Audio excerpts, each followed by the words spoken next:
கொஞ்சம் வருடத்துக்கு முன்பாக எனக்கு மாமா முறையாகணும். அவர் என்ன பண்ணினாருன்னா, சென்ட்ரல் கவர்மெண்ட் போஸ்ட் ஆஃபீஸில் கவர்மெண்ட் வேலை செஞ்சிட்டு இருந்தார். அப்போ அந்த காலகட்டங்களில் இப்போ மாதிரி அட்டாச் பாத்ரூம் லெட்டின் கிடையாது. வெளியே தான் பாத்ரூம் வெளியே போகணும். யூரின் போனாலும் சரி, பாத்ரூம் போனாலும் சரி, வெளியே தான் போய் ஆகணும். அப்படியாக இருக்கும்போது அவர் ஒரு சென்ட்ரல் கவர்மெண்ட்டு வேலை செஞ்சுட்டு இருந்தவர் தனியாக போக மாட்டார். தன்னுடைய மனைவியையும் கூட்டிக் கொண்டு தான் போவார். ஏன்னா பயத்தின் ஆவி, பயம்.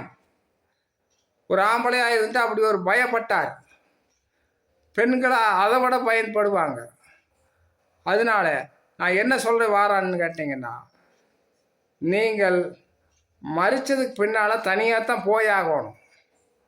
ஏசப்பாவை ஏற்றுக்கொண்டு அவருடைய சத்தியத்தின்படி நடந்தால் கர்த்தருடைய தூதன் கூட்டிகிட்டு போவார். இல்லாமல் இருந்தால், சத்தியத்தின்படி நடக்காமல் இருந்தால் வேற தூதன் எருமை மேலே வருவான்.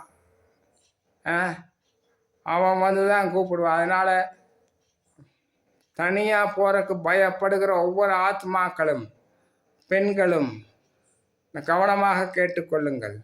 இந்த பூமியிலே நாம் இருக்கும் பொழுதே ஏசப்பா கொடுத்த அந்த பரிசுத்த ஆவியானவர், ஆள் தத்துவம், அதை நாம் பெற்றுக்கொள்ள வேண்டும். அதை பெற்றுக்கொண்டால் நம்மேல் அந்த ஆவியானவர் இருக்கும்போது எந்த தீய வல்லமைகள் சக்திகளும் நம்மளை தொட முடியாது, நெருங்க முடியாது. அவர் நம்மளை கூட்டி செல்லுவார்.